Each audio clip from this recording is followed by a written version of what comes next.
조용한 기도로 수요 예배를 하나님께 올려드리겠습니다. 주님 도와주시옵소서. 믿음 주시옵소서. 성령을 도와주시옵소서. 주님.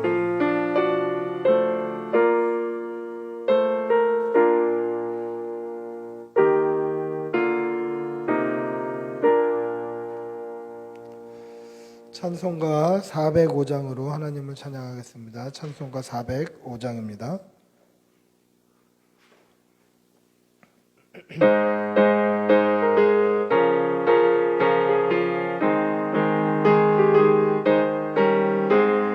주의 친절한 팔에 안기세 우리 마음이 평안하리니 항상 기쁘고 복이 되겠네. 영원하신 팔에 안기세 주의 팔에 그 크신 팔에 안기세 주의 팔에 하신 팔에 안기세 날이 갈수록 주의 사랑이 두루 강력하게 비치고 전성 가는 길 면이 가리니 영원하신 팔에 안기세 주의 팔에 그 크신 팔에 안기세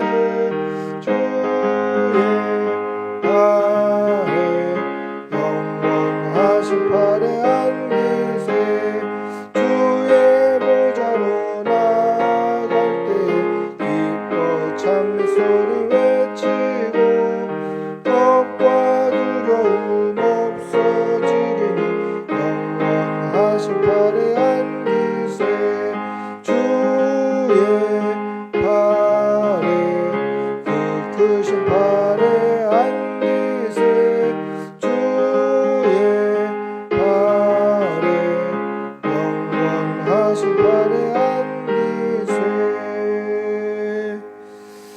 아멘. 기도하겠습니다. 사랑이 많으신 아버지 하나님, 오늘 추운 일기 가운데에서도 이렇게 수요일 밤에 모여 하나님 앞에 나오게 하여 주시는 은혜 감사합니다. 하나님, 우리가 주일에 받은 은혜에 아멘하며 그 하나님의 말씀대로 살려고 몸부림쳤지만 우리의 지난 3일을 돌아보면 허물뿐이고 죄뿐이었음을 고백합니다. 우리의 죄를 날마다 깨끗게 하여 주시고 하나님 앞에 우리의 죄를 토할 때마다 용서하여 주시옵소서. 그로 인하여서 날마다 하나님과 더욱 가까워가는 귀한 성도들이 다 되게 하여 주시옵소서. 오늘 수요 예배로 하나님 앞에 나아갑니다. 하나님께서 친히 말씀하여 주시고 그 말씀 앞에 다시 한번 우리를 처복종시키며 아멘하며 하나님의 말씀에 순종하기를 다짐하는 귀한 시간이 될 수 있도록 도와주시옵소서. 사랑하는 교우들 건강 지켜주시고 안전을 하나님께서 책임져 주시어서 오고 가는 모든 발걸음과 모든 삶의 현장에 다닐 때마다 하나님께서 돌보아 주시어서 어려움 당하지 않게 하여 주시고 험한 일 당하지 않게 하여 주시고 늘 눈동자와 같이 보호하여 주시옵소서. 그로 인하여서 하나님의 은혜를 날마다 선포하며 세상 가운데 하나님의 영광이 되는 귀한 성도들이 다 되게 하여 주시옵소서. 사랑하는 우리 자녀들 영육간의 강건함으로 붙들어 주시어서 믿음 안에서 잘 자라게 하여 주시고 믿음 안에서 하나님의 귀한 일꾼으로 다윗과 같이 솔로몬과 같이 이 땅을 하나님께서 믿고 맡기실 만한 훌륭한 일꾼들이 다 되게 도와주시옵소서. 오늘도 하나님께서 이 강단을 통하여서 친히 말씀하여 주시고 하나님의 말씀 앞에 그렇게 살기를 다짐하는 귀한 이 예배가 될 수 있도록 도와주시옵소서. 간절히 바라옵고 우리 주 예수님의 이름으로 기도드리옵나이다. 아멘. 주님 도와주시옵소서. 믿음 주시옵소서. 소망 도와주시옵소서. 주님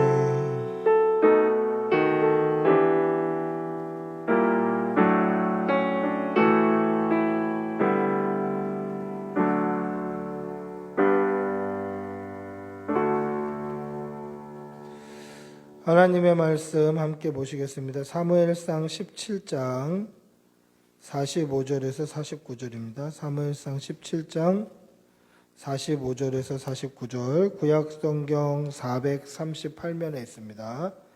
사무엘상 17장 45절에서 49절입니다. 사무엘상 17장 45절에서 49절, 구약성경 438면에 있습니다.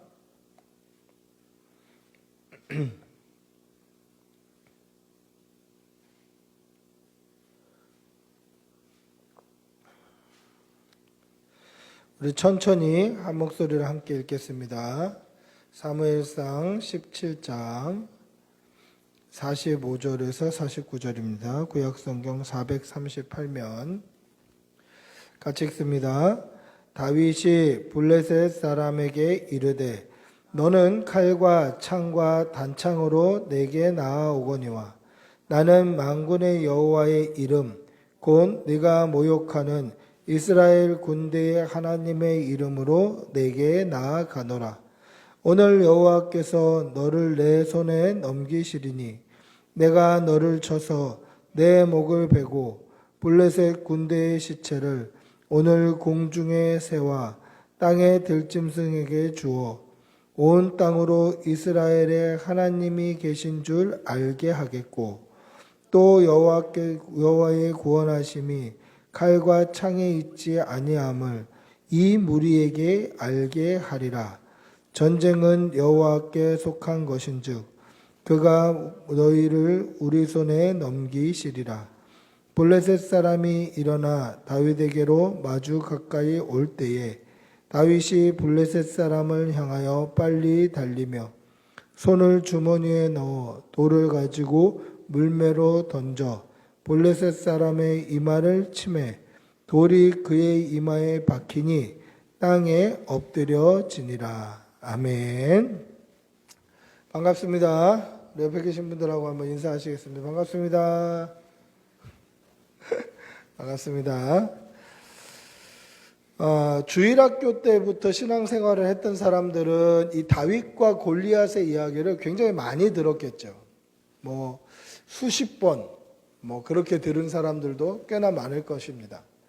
이 다윗과 골리앗 이야기는 주일학교 때부터 지금까지 보면 설교 시간에 또는 주일학교 성경 공부 시간에 아니면 여름 성경학교 시간에 아니면 수련회 여러 가지 방편으로 우리는 다윗과 골리앗 이야기를 정말 많이 접했을 것입니다. 그런데 이 다윗과 골리앗 이야기를 수도 없이 많이 접했지만 이 이야기를 어떻게 적용해야 될까? 그것에 대해서는 참 다양한 의견들이 있다는 것을 알 수 있습니다. 다윗은 누구고 골리앗은 누굴까? 이것을 우리의 삶에 어떻게 적용할 수 있을까?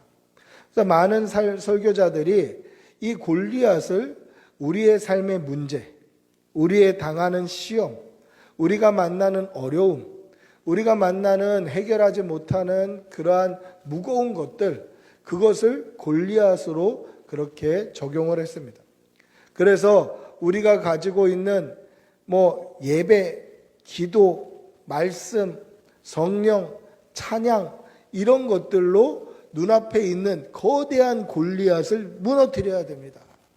그러한 설교들을 많이 했다라는 것입니다. 그러면 이렇게 적용했을 때에는 한 가지 문제가 발생합니다. 어떤 문제입니까? 다윗이 골리앗을 물맷돌 하나로 넘어뜨렸다라는 문제가 생겨요. 우리가 가지고 있는 물맷돌은 많이 있죠. 예배도 있고 기도도 있고 말씀도 있고 찬양도 있고 성령님도 있고 예수 그리스도도 있고 십자가도 있고 많은 물맷돌이 있는데 그 많은 물맷돌을 여러 개 던져서 골리앗을 쓰러뜨린 게 아니라 하나로 골리앗을 쓰러뜨렸다라는 것이죠. 해석에 문제가 생기는 거예요.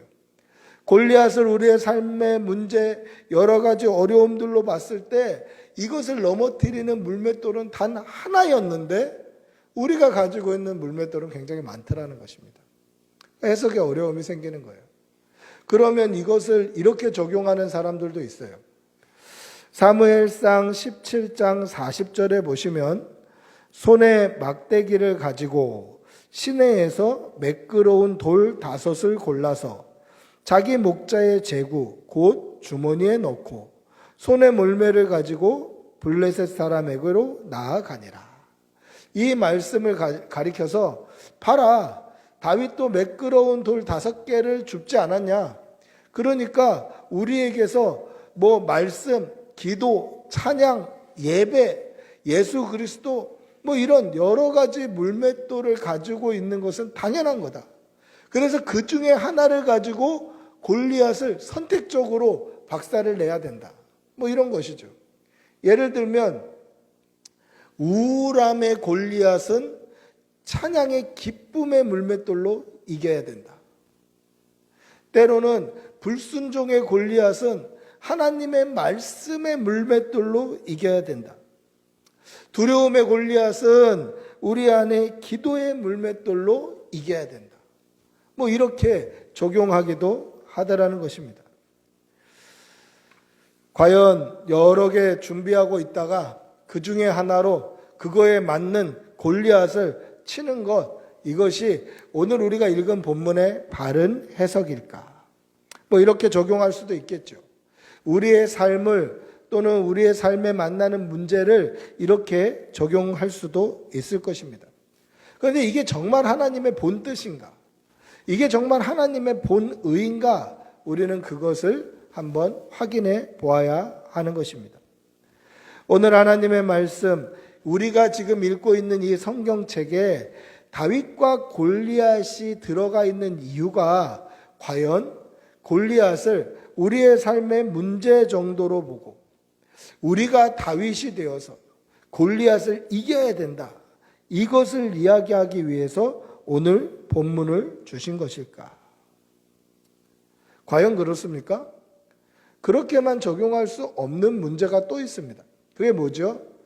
우리 삶 앞에 있는 문제들이 골리앗이라고 본다면 뭐 우리에게 있는 상처, 아픔, 시련, 두려움 이런 것을 골리앗이라고 한다면 우리는 항상 이겨야 돼요. 우리가 다윗이라면 다윗이 물맷돌 한 방으로 골리앗을 이겼던 것처럼 우리 역시 항상 이겨야 돼요. 근데 우리의 삶 가운데 이러한 문제나 시험거리를 만났을 때 항상 이깁니까? 그렇지 못해요. 질 때도 있어요. 넘어질 때도 있어요. 시험 들 때도 있어요. 제가 목사지만 목사임에도 불구하고 어려움을 만나고 시험을 만나고 힘든 일을 당할 때는 저도 두려움도 있고 상처도 있고 어려움을 느끼게 되기도 하더라는 것이죠. 항상 이기지 못하더라는 거예요. 다윗처럼 한 방에 골리앗을 때려 눕히는 그러한 힘이 없더라는 것이죠. 이러한 실패한 다윗의 모습, 만약에 우리를 다윗으로 본다면 이러한 실패한 하나님의 사람의 모습들이 오늘 이 본문을 해석하는데 어려움을 준다라는 것이죠. 그러면 오늘 이 본문을 어떻게 적용할 수 있을까? 어떻게 볼 수 있을까? 어떻게 해석하는 것이 하나님의 본뜻, 하나님의 본의를 잘 살리는 성경적인 해석일까? 여러분, 하나님의 본뜻을 알기 위해서는 하나님께서 오늘 이 다윗과 골리앗 이야기를 왜 성경에 넣어주셔서 오늘 우리로 하여금 이 말씀을 묵상하게 하시는지 그것을 먼저 알아야 하는 것입니다. 여러분, 하나님의 말씀, 성경이 집중하는 것은 구원 역사예요. 성경이 우리에게 있는 이유가 뭡니까? 성경을 통하여서 예수 믿고 구원받게 하기 위해서 성경이 존재하는 거예요. 그러니까 성경이 집중하고 있는 건 뭡니까? 우리의 구원 역사. 다시 말하면 신학적인 표현으로 빌려 얘기하자면 구속사, 이 구원의 역사 때문에 성경이 존재하는 거예요. 그러니까 성경을 계속 보다 보면 성경에서 말하는 한 가지 그것에 집중해라 하면 우리를 구원하시는 예수님이 발견되는 거예요. 그래서 성경은 구원의 역사 중심으로 쓰여져 있어요. 즉 구원의 역사 중심으로 쓰여져 있기 때문에 오늘 다윗과 골리앗 이야기 역시 구원의 역사에 집중해서 우리는 해석해 보아야 하는 것이죠. 여러분, 다윗이 이스라엘과 블레셋이 싸우는 그 전쟁터 한가운데로 들어간 것은 그가 이스라엘의 군인이었기 때문이 아니에요. 다윗이 이스라엘 군인이어서 그 전쟁 한복판에 서 있었던 것이 아니더라는 것이죠. 다윗은 그냥 단순히 아버지의 명령을 따라서 전쟁터에 나가 있는 형들이 잘 건강하게 있나 없나 그것을 보려고 형들의 안위를 보려고 왔던 것 뿐이에요. 그러다가 골리앗이 했던 이야기를 들은 것이죠. 여러분, 이스라엘에서 전쟁에 나가려면, 군인이 되려면 성인이 되어야 돼요. 만 20세 이상으로 병기를 잡을 만한, 싸움에 나갈 만한 성인이 되어야 이스라엘에서는 사람으로 계수함을 받을 수 있어요. 사람 취급을 받는 거예요. 우리가 지금 새벽에 마태복음을 읽고 있을 때 묵상하고 있는데 지금 한 어린아이 이야기를 계속 묵상하고 있지 않습니까? 한 어린아이는, 이 어린아이는 자기 혼자 스스로 뭔가를 할 수 있는 능력이 없어요. 아버지를 의지해야 되죠. 그렇기 때문에 누군가를 의지해야 되는 사람은 한 인격으로 사람의 숫자로 계수하지 않아요. 그래서 이스라엘은 어린아이는 숫자에 포함하지 않고 또 여자들도 숫자에 포함하지 않아요. 그 이유는 여자 역시 남자를 의지해야 되는 존재라고 여긴 것이에요. 그러니까 누구도 의지하지 않는 인격체, 누구도 의지하지 않고 바로 설 수 있는 성인 남자, 싸움에 나갈 사람들만 계수해요. 그래서 민수기 1장 3절에 보면 이렇게 이야기를 합니다. 이스라엘 중 20세 이상으로 싸움에 나갈 만한 모든 자를 계수했다. 그렇게 돼 있어요. 그러니까 누구도 의지하지 않는 그러한 한 인격체, 사람의 숫자에 들어가는 사람은 20세 이상의 성인, 싸움에 나갈 만한 사람들이었다라는 것이죠. 다윗은 8형제입니다. 8명의 형제가 있어요. 그 중에 3명의 형은 지금 사울 왕을 따라서 전쟁에 나와 있어요. 그러니까 3명의 형은 20살 이상으로 전쟁을 할 만한 성인이 됐다라는 얘기예요. 그리고 넷째 형부터는 20살이 안 됐다라는 뜻이에요. 그러면 8째인 다윗은 어떻습니까? 한참 어린 거죠.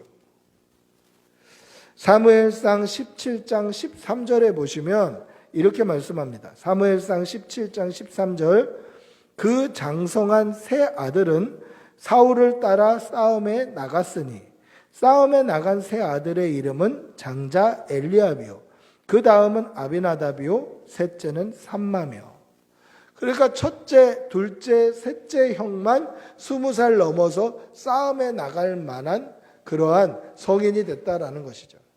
그러니까 이 가운데 있는 다윗은 어떻습니까? 지금 이 전장에 있어야 되는 나이입니까? 아닙니까? 아닌 거예요. 전장에 있으면 안 되는 나이예요. 전쟁터에 있으면 안 되는 나이예요. 그런데 아버지가 형들 잘 있나 한번 보고 와라 그러면서 볶은 곡식과 떡 10덩이와 치즈 10덩이를 싸준 거예요. 그래서 먹을 거 바리바리 싸가지고 형들 어떻게 지내나, 다치지는 않았나, 혹시 아픈 데는 없나 하고 군대에 면회를 온 거예요. 근데 이 면회 온 다윗이 블레셋 장군 골리앗의 하는 말을 듣고 화가 나서 전쟁터에 나온 것이다 라는 것입니다. 여러분, 전쟁터에 있으면 안 되는 이 어린아이가 화가 나서 블레셋 장군 골리앗 앞에 섰다. 그런데 그 골리앗 앞에 서도록 거기 있는 어른들이, 거기 있는 성인들이, 거기 있는 이스라엘 군인들이 사울 왕이 거기에 나가겠다고 한 그 어린아이를 나가라고 등떠밀어 보내더라는 거예요. 말이 안 되죠. 지금 전장에 있으면 안 되는 나이예요. 근데 그 아이가 지금 골리앗의 이야기를 듣고 화가 나서 할례도 받지 않는 이방인이 살아계신 하나님의 군대를 모욕하는도다. 이게 화가 나서 내가 나가겠다. 내가 사자도 곰도 이 물맷돌로 다 물리치고 그 입에 있는 양을 뺏어온 적이 있는데 내가 사자와 곰을 때려잡은 것처럼 저 골리앗을 때려잡겠다. 그러면 제대로 정신이 박힌 사람이면 말려야죠. 하지 말라고 해야죠. 애들 그렇게 가는 거 아니다. 그렇게 해야죠. 물론 형들은 그렇게 얘기했습니다. 네가 전쟁을 구경하러 왔다. 근데 결과적으로 어떻습니까? 그 앞에 서게 된 거예요. 골리앗 앞에 서게 된 거예요. 어떻게 서게 됐습니까? 다윗이 적극적으로 나가겠다는 거죠. 어린아이지만 이 다윗이 적극적으로 골리앗 앞에 서겠다라고 했습니다. 왜 골리앗 앞에 섰는가? 좀 아까 말씀드렸다시피 할례도 받지 않은 이방인이 살아계신 하나님의 군대를 모욕하는 게 화가 났기 때문이에요. 그런데 그것만이 아니었어요. 다윗이 골리앗 앞에 나간 것은 그것뿐만이 아니었다라는 것이죠. 뭐가 더 있을까? 여러분, 오늘 우리가 읽지는 않았습니다만은 우리가 읽은 본문은 17장의 말씀인데요. 16장에 보면 다윗이 기름 부음을 받는 장면이 기록되어 있어요. 사무엘 선지자에게 기름 부음을 받아요. 사무엘 선지자가 미리 이새의 집에 내가 언제 가겠노라고 통보를 합니다. 그러면 선지자가 또 사사가 우리 집에 온다라고 하면 사실 두려운 일이 많아요. 왜냐하면 하나님의 말씀을 가지고 오는 경우가 많기 때문에 두려운 거죠. 내가 뭐 잘못했나? 벌 받을 짓을 했나? 이런 두려움이에요. 그래서 이새가 뭐라고 얘기하냐면 평안입니까? 이렇게 물어봐요. 좋은 뜻에서 오시는 것입니까? 이렇게 물어보는 거예요. 혹시 저 벌 받을 짓 했나요? 저 혹시 죽습니까? 그거 물어보는 거예요. 그랬더니 평안이다 그렇게 말씀해요. 그래서 와서 기름 부음을 받는데 큰아들, 둘째 아들, 셋째 아들 다 지나가는데도 하나님이 아니라고 하셔요. 그런데 다 지나갔는데 남아있는 아들이 없는데 하나님이 아직도 아니라 하시는 거예요. 그래서 사무엘 선지자가 이새에게 물어봅니다. 아들이 이게 다냐? 그랬더니 마지막 아이 말째가 있는데 지금 양을 치고 있습니다. 그랬더니 그가 오기까지 나는 아무것도 하지 않겠다. 그래서 다윗이 왔는데 용모가 붉고 아름답고 왕의 상인 거예요. 그래서 그에게 기름을 부어요. 자, 근데 여기서 기름을 붓는다라는 것은 이스라엘에 있어서 기름 붓는다라는 말은 거룩하게 성별한다, 거룩하게 구별한다 그런 의미예요. 그래서 성전에서 쓰는 기물에도 기름을 부어서 거룩하게 성별해요. 그런데 사람에게 기름을 붓는다라는 것은 두 가지 목적으로 기름을 부어요. 첫째는 뭐냐면 제사장으로 세울 때 기름을 부어요. 그리고 두 번째는 왕으로 세울 때 기름을 부어요. 그러면 우리가 다 알다시피 제사장은 레위 지파만 기름 부어서 세울 수 있어요. 그런데 지금 다윗은 레위 지파가 아니에요. 유다 지파예요. 그런데 유다 지파인 다윗에게 기름을 붓는다라는 말은 무슨 뜻입니까? 얘가 다음 왕이다라는 뜻이에요. 바보도 알 수 있어요. 바보도. 사울 왕이 하나님 보시기에 왕으로 적합하지 못했기 때문에 하나님께서는 사울을 폐위시키고 그 다음 다윗을 왕으로 세우시겠다라고 거룩하게 구별하시고 거룩하게 선별하신 거예요. 그러니까 다윗에게 있어서는 자신이 이스라엘의 왕이라는 인식이 있었던 거예요. 내가 이스라엘 왕이다. 왜 거기 있는 많은 사람들이 똑같은 얘기를 들었는데 아침 저녁으로 와서 블레셋 장수인 골리앗이 아침 저녁으로 너희들 중에 한 명이 나와라. 그와 나와 싸워서 내가 이기면 니들이 우리의 종이 되고 내가 지면 우리가 니들의 종이 되겠다. 이 이야기를 아침 저녁으로 와서 했는데 아무도 그 이야기 들으면서 눈 하나 깜짝 안 했는데 다윗은 그것이 할례도 받지 않은 이방인이 살아계신 하나님의 군대를 모욕하는 소리로 들었다라는 것이죠. 왜요? 자신이 왕이기 때문에 그래요. 왕의 권위, 기름 부음 받은 자의 권위가 있었기 때문에 그렇다라는 것이죠. 그렇기 때문에 이스라엘의 군대가 모욕받는 게 아니라 사울의 군대가 모욕받는 게 아니라 살아계신 하나님의 군대가 모욕받는다라는 것이죠. 내가 하나님의 기름 부음 받은 자다. 그렇기 때문에 살아계신 하나님이 모욕받고 있는 것이다. 그렇게 본 것이다라는 것입니다. 여러분, 오늘 다윗에게 있어서 분노하게 됐던 그 분노의 출발점이 뭡니까? 살아계신 하나님의 군대가 모욕받았다. 즉 하나님의 군대가 우리 군대, 나의 군대다 라는 것입니다. 다윗이 이렇게 골리앗 앞에 나온 목적이 있습니다. 깨닫게 하기 위한 목적이 있어요. 그 목적이 크게 두 가지입니다. 첫 번째는 뭡니까? 블레셋 백성에게 하나님을 나타내기 위한 목적입니다. 오늘 우리가 읽었던 본문 45절부터 46절 한번 읽어볼까요? 오늘 우리가 읽은 본문 45절 46절입니다. 같이 읽어보겠습니다. 시작. 다윗이 블레셋 사람에게 이르되 너는 칼과 창과 단창으로 내게 나아오거니와 나는 만군의 여호와의 이름 곧 네가 모욕하는 이스라엘 군대의 하나님의 이름으로 내게 나아가노라. 오늘 여호와께서 너를 내 손에 넘기시리니 내가 너를 쳐서 내 목을 베고 블레셋 군대의 시체를 오늘 공중의 새와 땅의 들짐승에게 주어 온 땅으로 이스라엘에 하나님이 계신 줄을 알게 하겠고. 첫 번째 목적이 바로 여기에 있습니다. 온 땅으로 이스라엘에 하나님이 살아계시다는 것을 보여주겠다.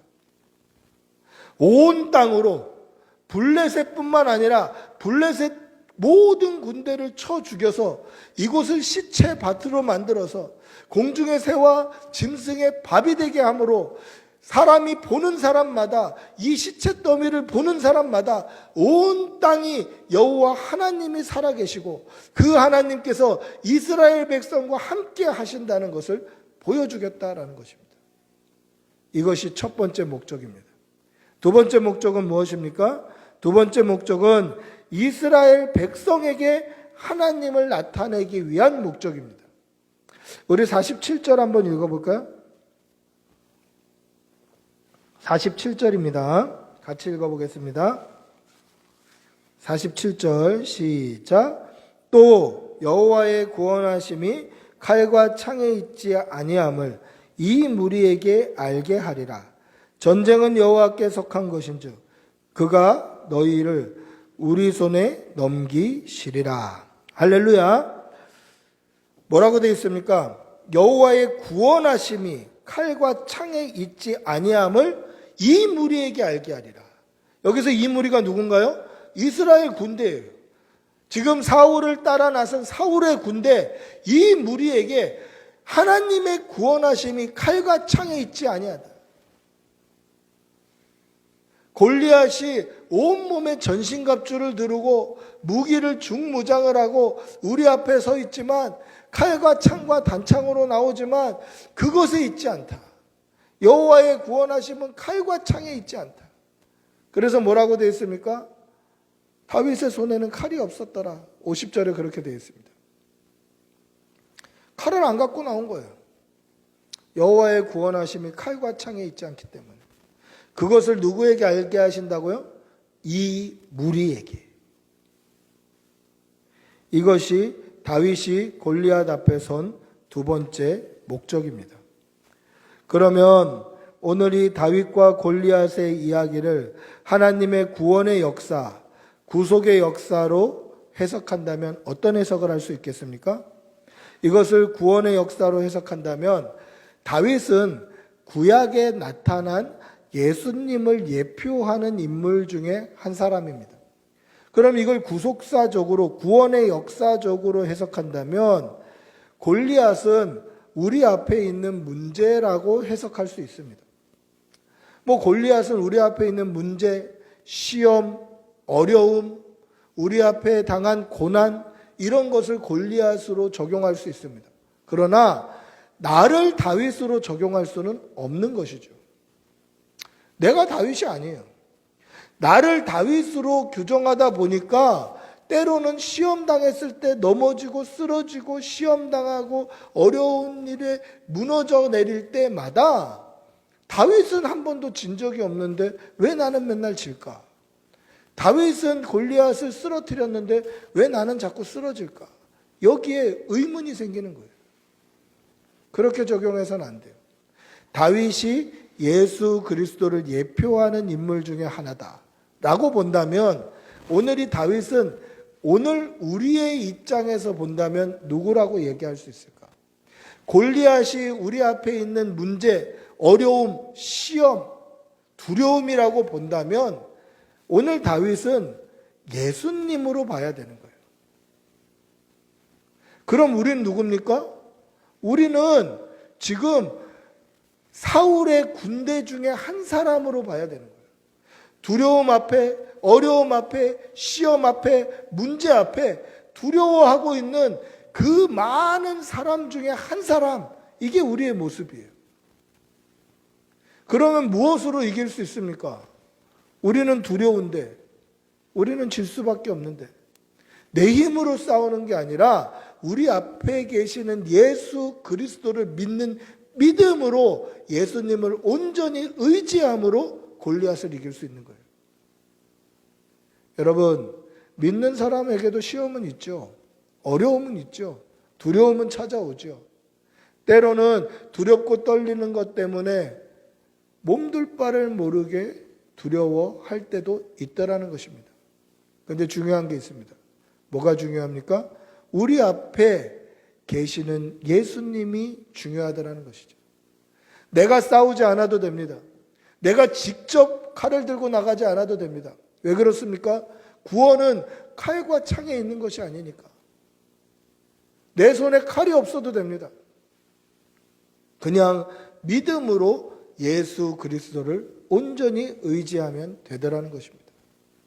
예수님이 싸워주십니다. 예수님이 승리하심을 믿으시기 바랍니다. 오늘 이 말씀을 통해서 우리가 은혜 받아야 될 것이 무엇입니까?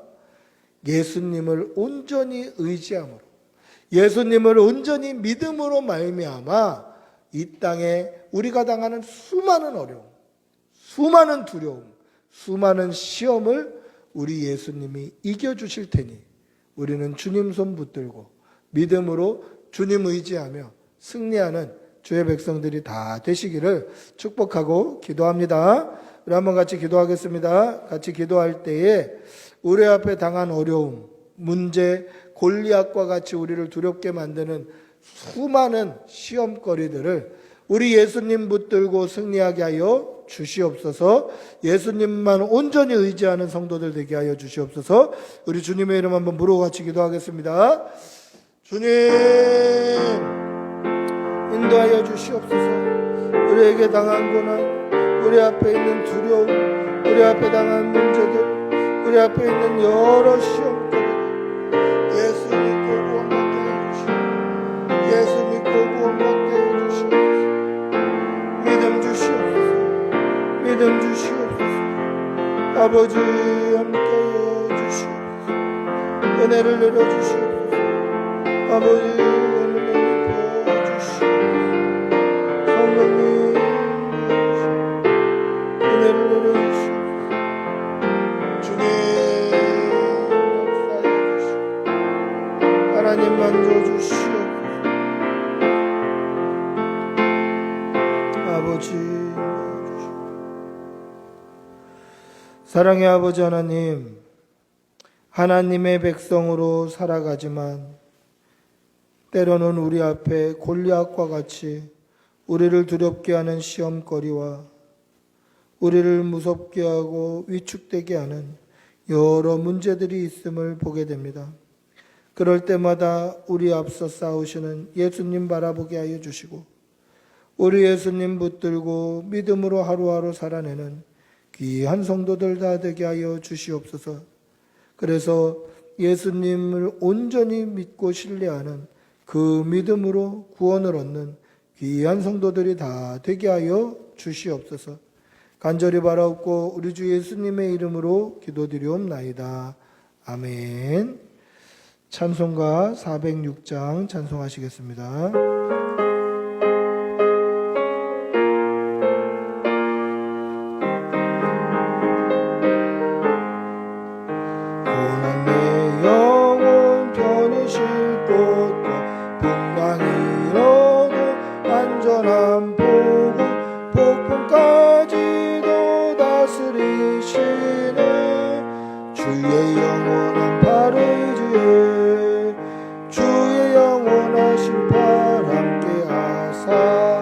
항상 나를 붙드시니 어느 곳에 가든지 요동하지 않으니 주의 팔을 의지함이라.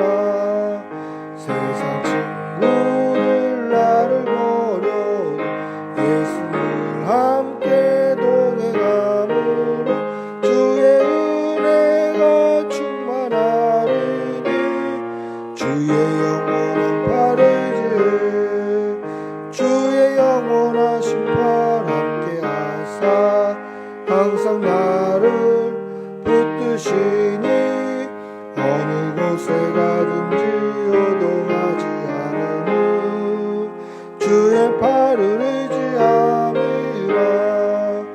나의 믿음이 연약해져도 미리 예비한 힘을 주시며 위대할 때도 안보하시는 주의 영원한 팔 의지에 주의 영원하신 팔 함께하사 항상 나를 붙드시니 어느 곳에 가든지 요동하지 않으니 주의 팔을 의지함이라.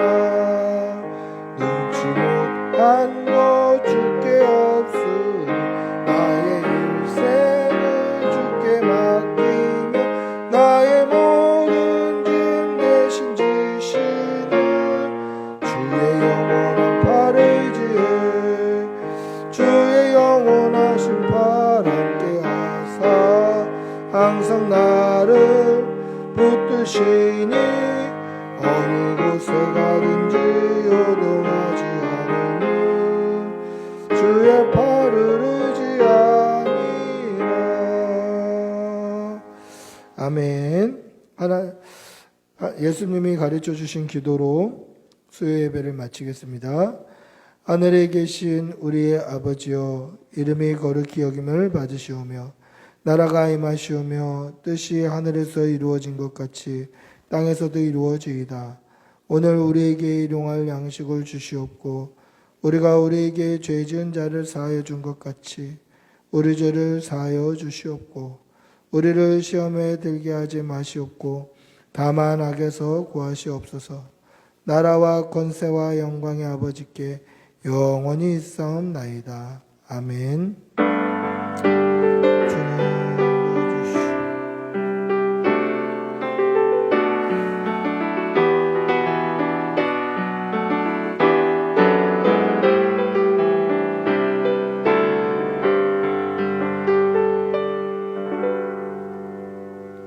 예배를 마쳤습니다.